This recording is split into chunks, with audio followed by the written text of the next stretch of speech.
Сайн байцгаана уу эрхэм хүндэт үзэгчдээ. Та бүгдээ нээлттэй ярилцлага нэвтрүүлэг үзэж байна. Өнөөдөр агаарт алгалж байгаа Баттали Багдаев бид одоо гадаад хэргийн сайд асан нэртэй дипломат шулсангийн эрдэнэ шулуунтай яриага үргэлжлэж болно. Бид дэлхийн 2 дугаар дайны үр дүн Монголын төлөө хилцэж байна. Сайн уу? Сайн байна. За энэ дэлхийн 2 дугаар дайнаас Монгол улс ямар үр дүн хүрсэн бэ? Таны санаа мужид. За би энэ жил бол их онцгой жил болж байна л да. Энэ бол зөвхөн Оросын холбооны улсад төдийгүй тэгээд ануу мэдээж хэрэг англи хувьд ч гэсэн чухал ажил бүгдэлтэй ажил болж байна л да. Ягаад гэвэл одоо 20 энэ онд чинь дэлхийн 2 дугаар дан дуусны 80 жилийн болж байна.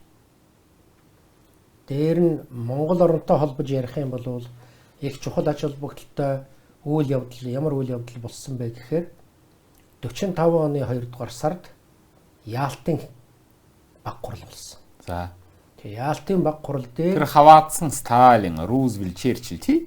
За тэр хурал дээр Монголын ирээдүйн асуудал яригдсан. За нэг ясандаа одоо тэр үед статус кво гэж ярьдаг. Тэр асуудал яригдаж нааштай шийдвэрлэгдсэн явдал Монгол улсын хувьд бол маш их чухал ажил бүгдэлтэй болсон. Өөрөөр хэлбэл Монгол улс тусгаар тогтнолоо нэг ёсондоо өөрийнхөө тусгаар тогтнолыг том гүрнүүдээр хүлээн зөвшөөрүүлсэн гэсэн үг. Том гүрнүүдээр хүлээн зөвшөөрүүлнэ гэдэг бол эцсийн эцэд бол тэгэл дэлхийн бусад орнууд тэр нэг дэмжиж явна л гэсэн үг л дээ. Тэгээ 61 онд Монгол улс чинь нүүбэн гишүүн болсон. Тэгэл дэлхийн бүх улс орнууд Монголыг албан ёсоор хүлээн зөвшөөрөөд ингээд явсан. Энэний эхлэлийг эцсийн эцэд бол Яалтын баг хурал. Тэгэд ингээд жоохон асуудал байнаас тэр Монголоос тэр Яалтын хуралд хаваадсан хүн байсан юм уу? Хүмүүс манайх оролцож байгаагүй л дээ. Оролцож байгаагүй.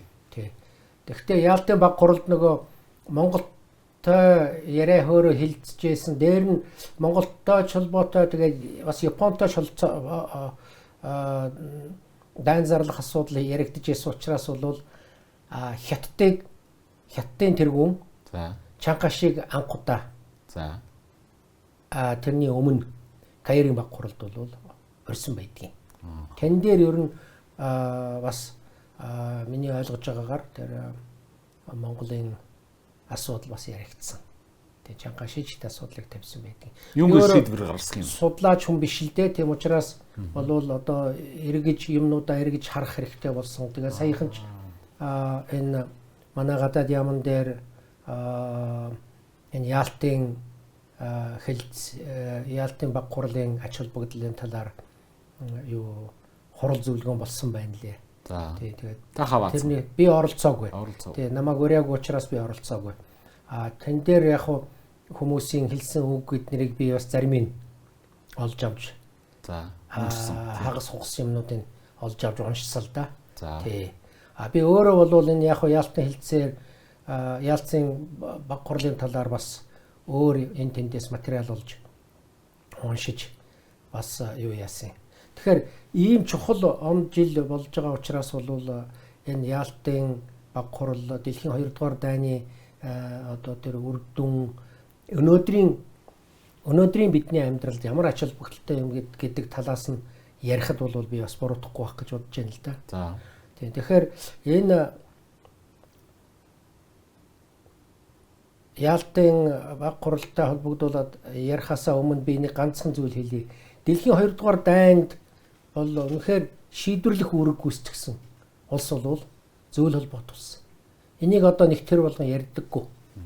Харамсалтай. Хамгийн их одоо хүндрэл бэрхшээлийг үзсэн. Хамгийн их одоо нуруунд дээр гол одоо үүргийг үүрч явсан улс чинь зөвлөл холбоот улсын ард түмэн шүү дээ. Тэгэхээр энийг бол бид нар заавал ярьж явах, ялангуяа залуучуудтай ярьж явах, хэлж явах ёстой гэж би боддог. Тийм учраас би хамгийн түрүүнд энийг бас хэлхэн зүйтэй болов гэж бодож байна. Яг бол одоо энэ чинь талаар бас л одоо түүхийг шинээр бичих гээд л зарим газар оролдоод байна шүү дээ. Тийм учраас ийм бол одоо байж үнэхээр болохгүй л дээ. Түүхийг түүхээр нь бид нар байлгах хэрэгтэй.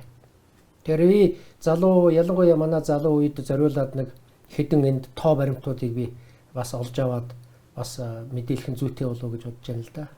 Эцэст бол манай залуучууд дэлхийн 2 дугаар дайн яагаад үүссэн, энэ дайнд хэн оролцоод яаж ялсан барьсан, Монголын ард түмэн, Монголын засаг тэр үед хэр зэрэг одоо жишээл бас эрвид дэрвихээрээ оролцож байсан тухай бол мэдээллийг бас манай ялангуяа залуучуудад өгөх нь бол би хэрэгтэй байхал гэж бодож байна л да. Тэгээ энэ утгаар бол юу яа, би энд нэг хэдэн тоо, хэдэн тоог би бас хэлчихье гэж бодож байна. За ер нь тухайн үедээ бол фашист Герман зөвлөл холбоот улс руу бол асар их том хүчээр дайрсан шүү дээ. Тэнд бол 190 дивиз, 4000 гаруй танк. Тэр нь 3 саяын хүн болно тий. 3 сая хүн болно шүү. Тэр зэрэг. Тий. 47 мянган их буу миномет. 5000 орчим онгоц. 200 орчим усан онгоц, цэргийн усан онгоц оруулсан байгаа юм. За тэгээ дайны уршгаар Германч, Орос аль нь хамгийн гол одоо дайн зөвлөл холбоот улс Германы хооронд болсон учраас энэ хоёр улс хамгийн их одоо хүн алдсан. За энэ. За жишээ нь одоо зөвлөл холбоот улс бол нийтдээ 27 сая хүн Оросын таас тий Советын алдсан байгаа. Тий. Энэ дотор бол энэ 27 сая хүн дотор 12 сая нь цэргийн албан хаагчид байсан. За фашист Герман зөвлөл холбоот улсын 1700 гаруй хот, 70 гаруй мянган тосхон, 32 мянган үйлдвэр сүйтгэсэн байгаа шүү дээ. Бүр газар шороотой нийлүүлсэн.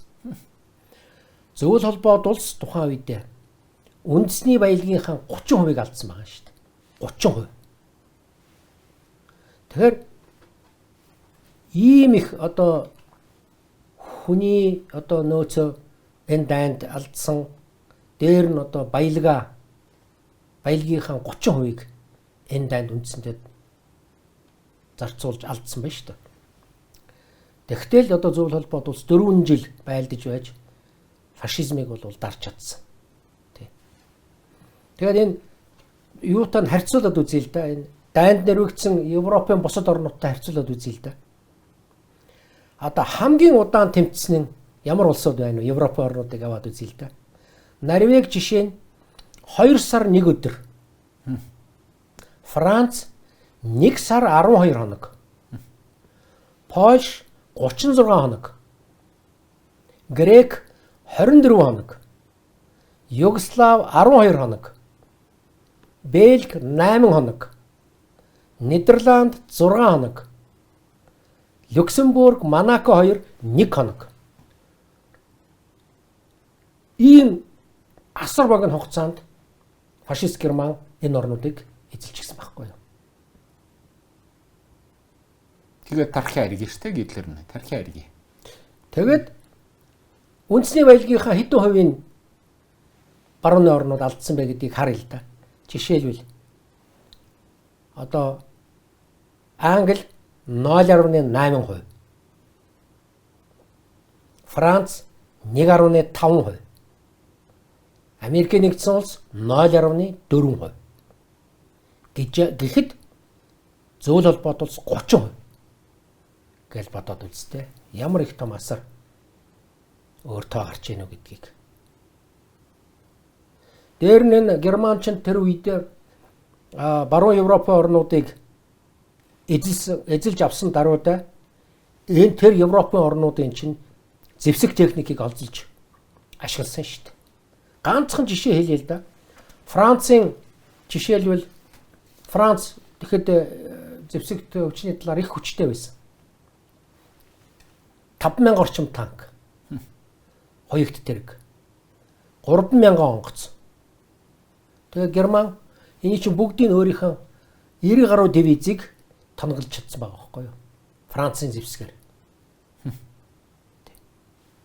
За тэгээ мэдээж хэрэг тэр Германы талд тухайн үед нь бол мэдээж хэрэг тэр чинь эзлэгдээд эрхшээлд нь орсныхаа дараа жишээлбэл Унгар, Румын, Болгар, Словак, энэ Хорват гэдэг орнууд чинь энэ тэнхлэгийн орнуудтай нэгдээд зөвлөлтийн эсрэг үндсэндээ байлцсан шүү дээ. Тэ. Тэгээд аваад бас нэг тоо би хэлье.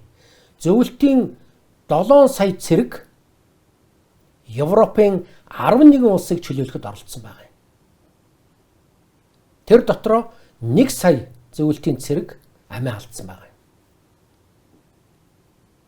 Тэгэхэд өнөөдөр Европын орнуудад зөвлөлтийн цэрэгт одоо зориулсан хөшөөнүүдийг бүгдийг нурааж штт. Энэ эргэж бодох ёстой юм биш үү л гэж би бодоод байгаа байхгүй юу? Тийм байна. Тий. Энэ бол их ноцтой би асуудал гэж бодож байна. Түүхээ бид нар ингэж арчиж болохгүй. Тэгээд та нар бодоод үз.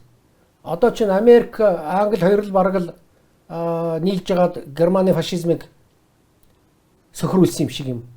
Одоо сүүлийн үед ярьдаг болсон шүү дээ. Баяр цэнгэл хийгээл явж байгаа. Монголдо бас ч ярина. Үгүй Монгол биш ээ. Би баруун нэг ярьж байна. Баруун орнуудыг ярьж байна. Гэтэл Зөвлөл холбоот улс дэлхийн 2 дугаар дан эхлэхэд Америк, Англид энэ дайнд 2 дахь фронтыг нээгээч гэдэг асуудлыг олон удаа тавьж ирсэн. Тэр хоёр аль нь оролцохгүй их удсан шүү дээ.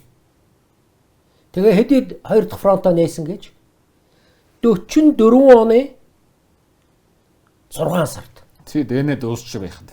Дан хэрэг дээрээ дуусч яхад. Өөрөөр хэлбэл дан зуусахад 1 жил хүрэхгүй хугацаа үлдсэн байсан. Нэг осондоо Герман ялагдах нь тодорхой болчихсон байсан үе шүү дээ. Тэгэхэд Ано Англи хоёр дахь фронтоо нээж байгаа. Нийт одоо алдсан цэргийн аваад үзье л да. Америк, Англи хоёр нийлээд 1 сая хүрэхгүй цэргээ алдсан шүү дээ. Тэгээд зөвлөл холбоот улс ямар их хохирол учирсан блэ? Энэ хоёрыг харьцуулаад үзэхээр тий 12 сая. Тий. Тэгээд нийтдээ 27 сая хүн амаа алдсан. Тийм. Тэгэхээр эн чинь ингээ газар тэнгэр шиг байгаа биз? Тийм байна. Тэгээд энийг бол бид нар өөрснөө боддог, мэддэг, ойлгож явах хэрэгтэй. ойлгож, Чи. тунгааж, үүх түүхээ бид нар мэддэг, тэрнийгээ ойлгодог, өөрснөө зөв дүгнэлтээ хийдэг байх хэрэгтэй байхгүй юу? Энийг л би хэлэх ёстой л гэж бодож байна л да. Зүгээр манай орны хувьд бол харин Монгол орн зөвлөл холбоот улстай 36 онд За. харилцан тусалцах протокол байгуулсан шүү дээ. Тэр протоколд чинь одоо нэгнийгээ одоо дайнд нэрвэгдсэн үед нэгэндээ одоо бүх талын дэмжил тусцаа үзүүлнэ гэсэн санаа орцсон байгаа байхгүй юу? Тэрнийгээ бол тэр үеийн Монголын засгийн газар, Монголын ард түмэн болвол би 100%-аас илүү биелүүлж чадсан гэж бодож байна. Тий, тэрний аваад үсгэд халахын гол болгоныг шатлаа тий. Тэгээ эн чинь 30-аад оны эхээр л ерөөсөө манай одоо тэр үед бол милитарист Японд чинь өөрийнхөө нөлөөг төлөх үйл ажиллагааг эрчимтэй өрнүүлж исэн юм шүү дээ. Тэр нь Япон болоход энэ Монгол улс үе хөх зоригтой гэсэн юм. Цаанаа тийм л байсан шүү дээ. Тэр чинь одоо Хятадыг, Манжуурыг тэр чигээр нэзлээ. Тэгэл зүүн өмнөд Аз руу чи Японы цэргүүд орсон шүү дээ. Ер нь тэгэл Азийг ер нь эзэлж авах. Зөвлөл холбоот улсын одоо алс дорнодын хэсгийг өөрийн болгож авах гэсэн ийм л зорилготой байсан шүү дээ. Тэгэхээр энэ дээр чинь бол үнэхээр одоо Японы милитаризмыг бол эсэргүүцэх зайлсгүй Японы эсрэг дайдах хэрэгтэй л байсан л да. Тэгвэл тэр чинь бас юу шүү дээ. 41 оныг бид нэр санаж байгаа бах тийм үү? Pearl Harbor гэдэг одоо Японч нь гинтийн дайралт хийж юуны Америкийн нэгдсэн улсын цэргийн ус онгоцны флотыг бараг тэр чигээр нь устгачихсан шүү дээ. Ихэнх нь. Тэгээ мэдээж яриг энэ Америкчин бол одоо Японыг дарж авах зайлшгүй шаардлагатай байсан. Тий. Тэгээ энэ дээр бол ингээд ярихад зүгээр энийг би цааш нь ярьж болно л доо. Би одоо зүгээр энд Монголын оролцооны тухай нэг товчхон хэдэн зүйл бас ярих гэж бодож байна. Тий. Энэ манай одоо хил дээр чинь 30-аад оноос чинь эхлээд юу мөргөлдөөнүүд гарч ирсэн шүү дээ. Одоо 35, 36 оны үед чинь бол. За. Тий. Энэ халах голын орчимд бол зэвсгэлт мөргөлдөөн гараад одоо манай байдал бол нэлээд хурцдсан шүү дээ. Тий. Тэгэхээр эн чинь тэр үед чи одоо бид нар чинь аюулгүй байдлаа хамгаалах зайлшгүй шаардлагатай байсан. Тэгэд энэ чинь зөвлөл холбоот улс манайд бол одоо бүх талын дэмжлэг тусалцаа үзүүлсэн шүү дээ. Зөвлөлтийн цэргийн тусламжгүйгээр бид өөрсдийнхөө аюулгүй байдлыг хамгаалах ямар ч боломжгүй байсан. Тий. Ямар ч боломж байхгүй. Ансуу эдийн талаар тий. Ямар ч боломж байхгүй. Тий. Тэгэхээр үнэхээр зөвлөл холбоот улс л ирж үнэндээ манай одоо зөвхөн манайхч биш. Аз твийн одоо аюулгүй байдлыг хамгаалахад асар их том үүрэг гүйцэтгсэн шүү дээ. Гэхдээ би энд бол ачааг Америкийн засгийн газар Америкийн үүрэг оролцоог бол би багасгах гайгүй л дээ. Тэр Америк бол бас тэнд дайдахаас ураарахгүй өөрөөсөө байдалд орсон. Тий. Тэгээд чин Японы эсрэг бол их хүчтэй дайралт хийсэн шүү дээ. Тэгээ буулгаж авсан. Тий. Тэгээ эн чин эхлээд би энийг ярьж байгаа дараа нь тэр юу руу орё уучлаарай. Би нөгөө за болно. Юу руу яваад орчлоо. Тэгэхээр 41-ээс одоо 44 оныг аваад үзэх юм бол одоо яг л энэ үед манайх чинь манай Монгол орон чинь зөвлөл холбоот улсын айрамд бол бүх талаар чадах чинээгээр дэмжлэг тусалцаа үзүүлсэн. Энэ дээр бол бас сайхан тоонууд байдгийн байна лээ. За. Манайх ч одоо эн чинь хүнсний зүйл, мах, эсгийн эдэл, нэхий дээл гэл их олон юм. Алтан мөнгөн тий. Явуулж ийсэн. За дайны туршид за Монгол орон нийтдээ 500 гаруй мянган агт морь нийлүүлсэн байна лээ. Өөрөөр хэлбэл Монгол улсын бүх хатууны 10% гэсэн үг. Тий. За тэгээд бид нар чинь мөнгө цуглуулсан. Хөрөнгө мөнгө цуглуулсан. Хөрөнгө мөнгө цуглуулад Монголын ард түмэн зөвлөлтийн одоо хувьсгалт Монгол гэсэн нэртэй танкын бригадын бүх зардлыг даасан. Тэнд чинь 32 ширхэг танк байсан. Энэ бүх зардлыг Монголын ард түмэн даасан. Дээр нь Монгол ард гээд эскадрил байсан. Одоо Ла-5 маркийн 12 онгоц. Энэ бүх зардлыг даасан. Энэ бол одоо өөрийнхөө одоо ард түмнээсээ цуглуулсан мөнгөөр л манай засгийн газар энэ дэмжлэг тусалцааг бол үзүүлсэн. Тэгээд энэ танкийн цуваа, энэ эскадриллийг энэ дайн дуустал эд материал хүнсээр хангаж байх үүрэг манай засаг төр хүлээсэн байдаг. Өөрөөр хэлбэл нийтэд нь ингээд ярихад манайх чинь улаан айрамд нийтдээ 1000 тонн мах, 90 тонн тос маасал, 80 тонн хям бүтээгдэхүүн, 150 тонн хүнсний бүтээгдэхүүн, 30 мянган нэхий дээл, 30 мянган хос эсгий гутал, 30 мянган нэхий хантааз, 237 вагон ачаа бараа нийлүүлсэн байдаг. Дээр нь одоо 300 кг цэвэр алт. Зөвлөлтийн одоо засгийн газарт бэлгэлсэн байдаг. Тэгэхээр тэр үед Монголд хэдий хүмүүс хаш байдаг байсан бэ? Хэдий хүмүүс хаш байдаг байсан юм бэ тэр үед? Манайх ч одоо дээр үед чинь одоо 20-од оны үед чинь 500 мянган хүн амтай байсан. За 40-од онд одоо би яг тодорхой мэдэхгүй байна. 7-800 мянган хүн байсан болоо да. Харин би барьсан уншсан тий. Тэгээ ингээ бодоод үзтээ ийм жижигхэн жижиг хүн цөөн хүн амтай ийм жижигхэн улс энэ хэмжээний тусламж үзүүлнэ гэдэг бол бас л манай хувьд бол их л том тоол гэж би хэлэх гээд байна. Тэгээд л хамтын аюул техник шавд тий. Яа. Тэгээд манайх бол өөрийнхөө зэвсэг хүчнийг бас бэхжүүлж ийсэн. Жижигхэн манайх аримтай байсан л да. Тэгэхдээ тэр үед дайны үед төсвийнхээ зарлагын бараг 50%-ийг айрамд зарцуулсан байна лээ шүү дээ. Зарцуулж байсан юм байна лээ. За. Тэгээд зөвлөлтийн ард түмэнд энэ сэтгэл санааны тэгээд эд материалын тусламж дэмжиг үзүүлснээр бид нар энэ их ялалтыг одоо ойртуулахад бол бид гар бие оролцсон гэж хэлэх бүрэн үндэстэй байгаа байхгүй юу. Тэгээд яг энэ яалтын баг хурал болоход яалтын баг хурал дээр чинь нөгөө ер нь дайны дараах асуудлуудыг ярьж эхэлсэн байхгүй юу. Яа дайн дуусч исэн үе. Ерөөсөө дайн дуусахад ерөөсөө хэдхэн сар үлдсэн байсан. Тэгэхээр ерөөсөө одоо энэ цаашдаа ер нь энэ Германыг одоо яах вэ? Яаж одоо хил хязгаарыг яаж тогтоох вэ? Европын одоо жишээлбэл хил хязгаарыг яаж тогтоох вэ? Жишээл Польшийн асуудал гэж байж байгаа жишээтэй. Олон хил хязгаарын асуудлууд бол яригдчихсэн л та. Өөрөөр Европын одоо орнуудын хил хязгаарыг яаж тогтоох вэ гэдэг асуудал энэ гурван орны хооронд чи яриа явж ирсэн шүү дээ. Тэгээ энэ дээр нь цаашдаа бол ер нь одоо дайн гаргахгүй, дэлхийн дайн гаргахгүй байхын тулд ер нь олон улсын байгууллага байгуулах хэрэгтэй гэж яригдчихсэн. Тэгээ энэ асуудал бол нэлээд хэдэн жил яригдсан шүү дээ.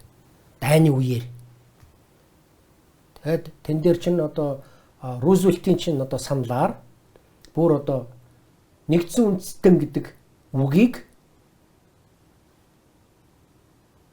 Рузвельт анх санаачилсан. Тэгээ United Nations гэж, Объединенные Нации гэж. Тэгээд нэгдсэн үндэстний байгууллага гэж байгуулагдсан байгаа байхгүй юу? Тэ. Энэний үндсэн дээр 45 оны 6 сард одоо Сан Францискод гараа үсэг зураад тэгээд яг жинхэнэ юу нь бол 10 сарын 24-нд 45 онд нөө байгуулагдсан өдөр болдог байхгүй юу? Тэ. Тэгэхээр эн чинь ийм асуудлууд яригдчихсэн. Тэгээд нүүбийн дүрмд ер нь ямар заалтууд орох уу барих уу гэдэг чинь зөндөө олон жил хэдэн жил ярьж ээж нүүбийн дүрмийг чинь Сан Францискод анх баталсан шүү дээ. Тэгэхээр тэрний Монголын асуудал тухай тодорхойлж хэлж болно уу?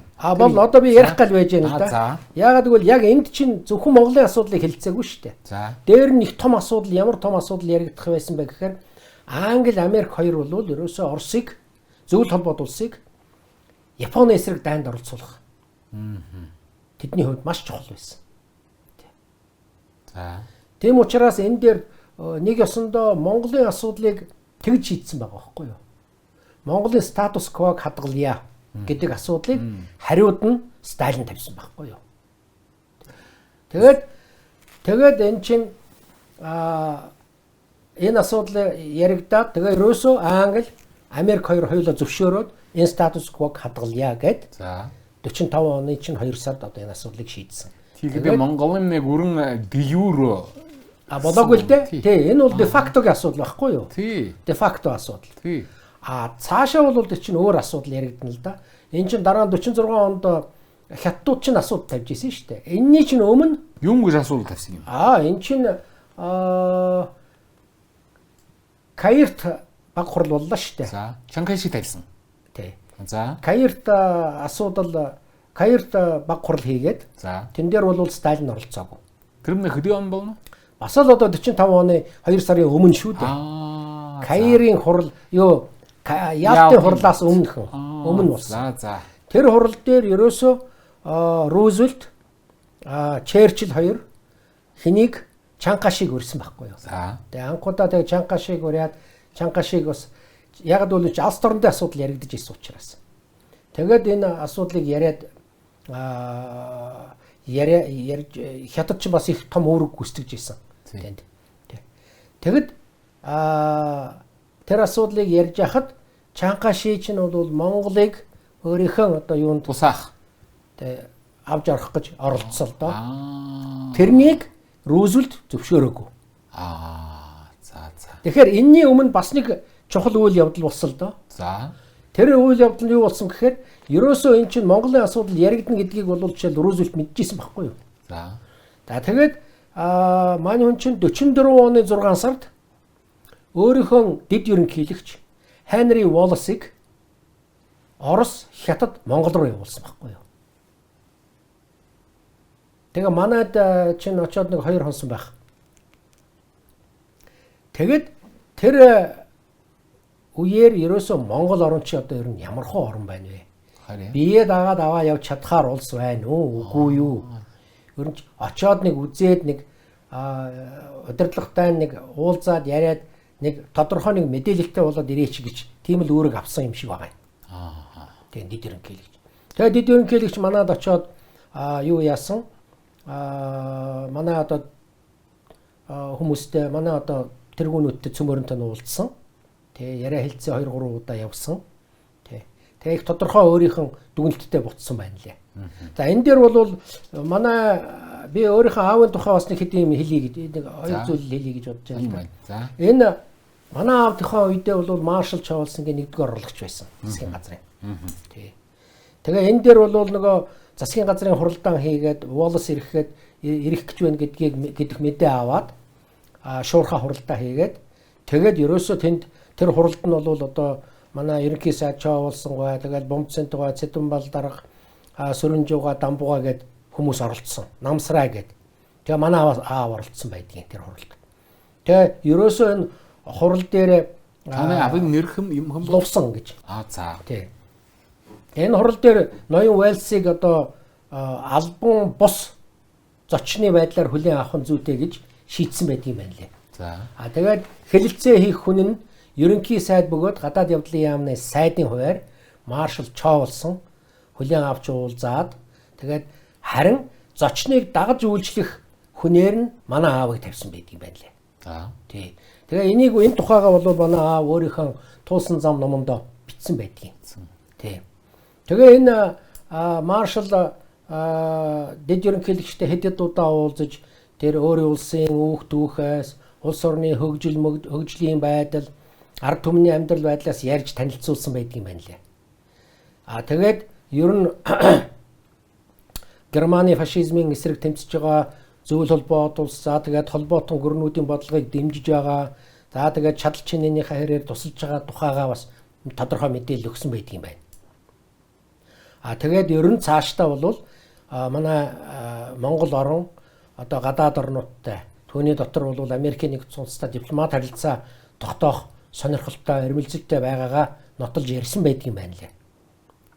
Тэгээд ерөөсөө энэ тухайгаа яриад явсны дараа хэн дэд ерөнхийлөгч Wallace нутагтаа буцаж очиод Рузвельтэд мэдээлэл өгсөн байгаа юм. Дараа нь бүр загтал магтал бичсэн байдгийн.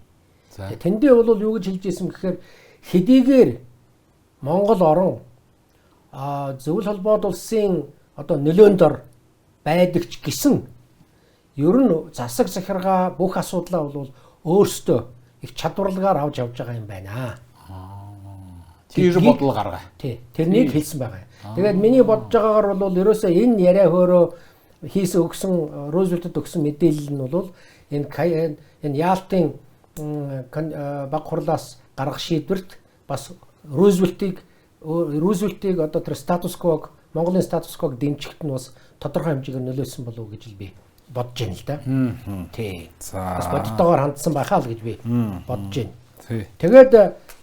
Тэгээд ер нь 46 онд та нар одоо ер нь манай төгч манайхан бүгд мэдж байгаа шүү дээ. Манай чи одоо Чангаашид ихэд бол ерөөсөө ард түмний энэ санал асуулга явуулах хэрэгтэй гэж шаардсан. Тэгээд тэрний дагуу Монголын ард түмэн 100% тусгаар тогтно ёо гэдэг саналаа тавьсан шүү дээ. Тэгээд бид нар би одоо тусгаар тогтносон улс бүр их тус болсон.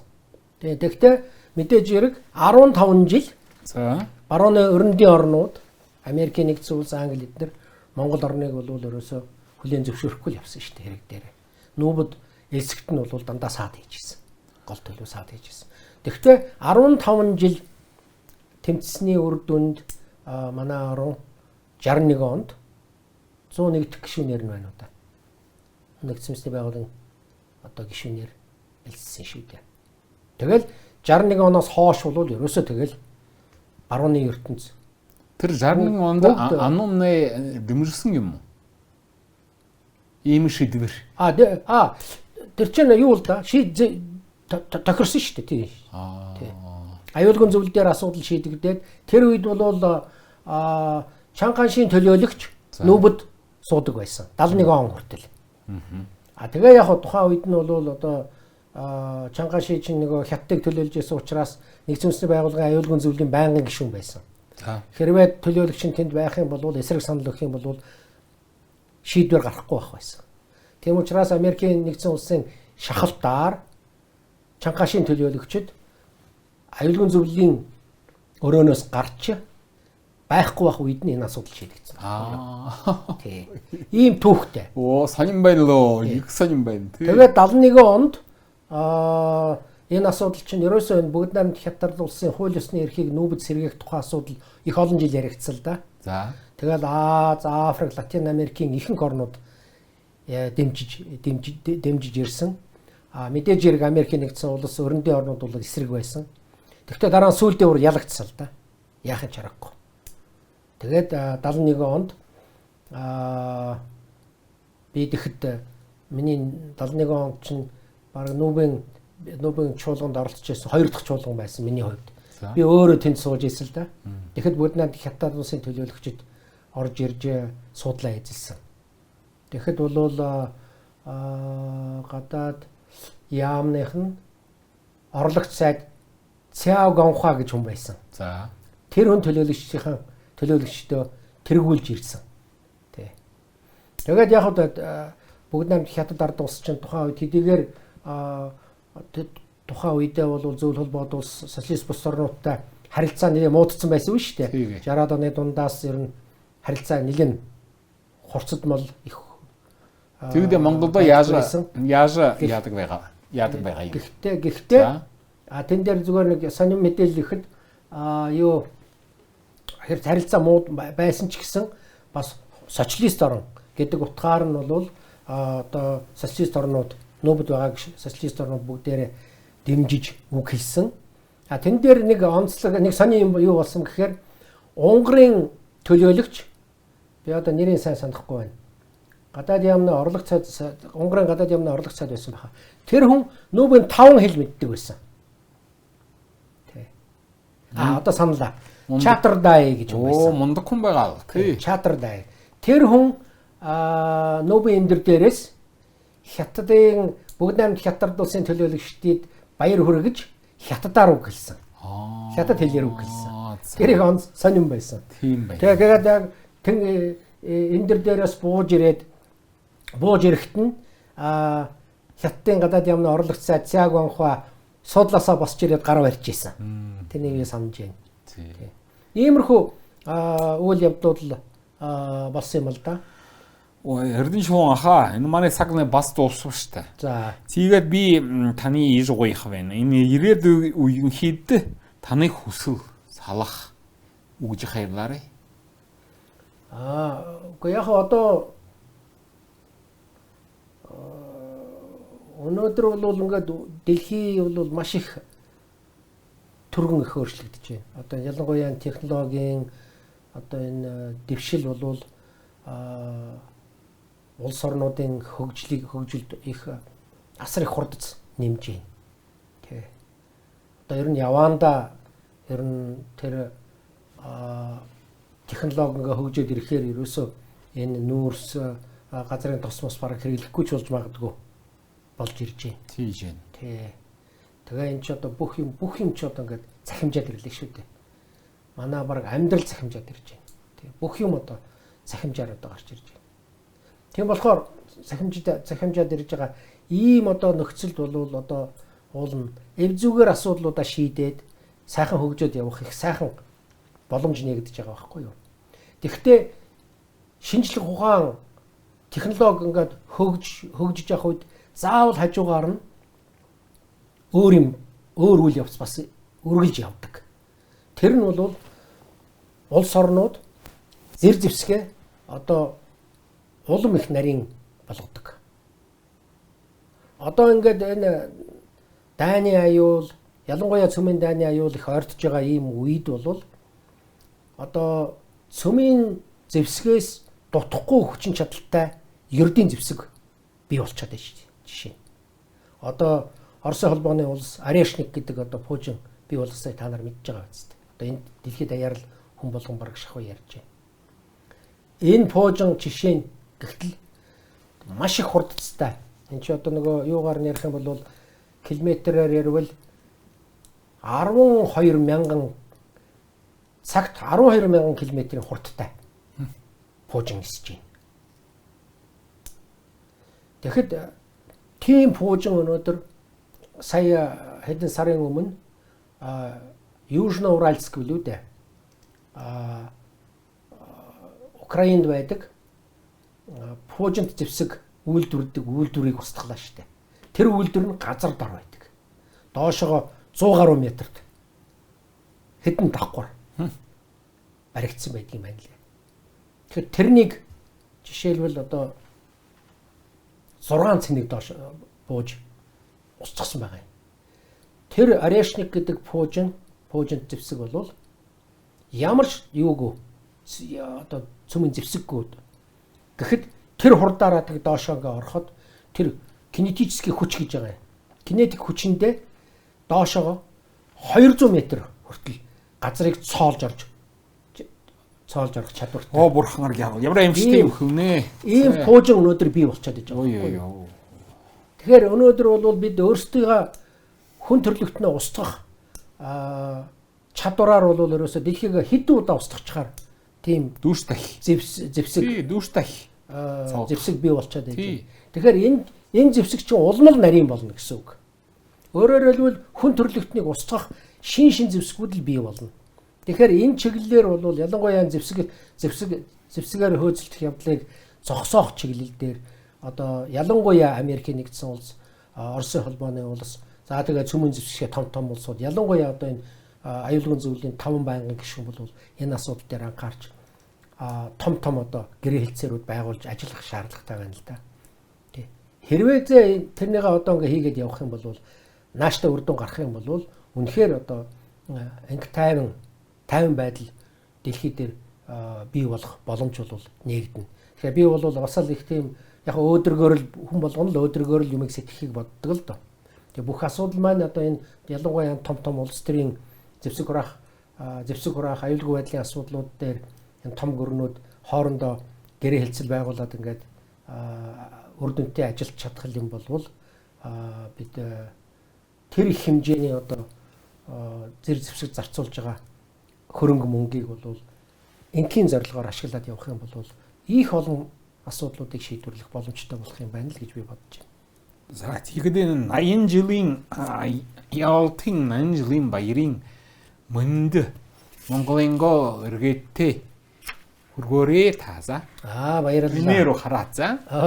За. За өнөөдөр чинь тий саяхан 2 сарын 4-өөс 11-нд болсон Ялтын баг хурлын 80 жилийн ойг дэлхийд даяар тэмдэглэсэн. Манайд ч бас тэмдэглэсэн тодорхой хэмжээгээр.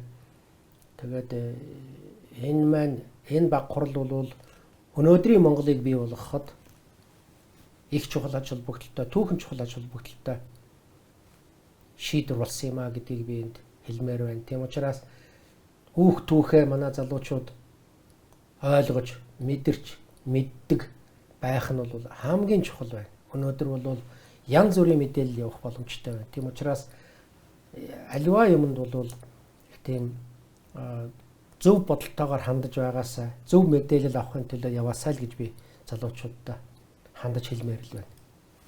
За эрхэм хүндэт үзэгчдээ. Өнөөдөр нэр дипломатчдын Лунсагын эрдэнэч чулуун гадаад хэргийн сэт асан бүгд мэдээж Ice Global телевизийн зоочноор орлоо. Бид дэлхийн 2 дугаар дайны үр дүн Монголын төлөөр ярилцсан. Өнөөдөр Баталий Багдаев таны төлөө ажилласан. Дахин уулзлаа. Баяртай.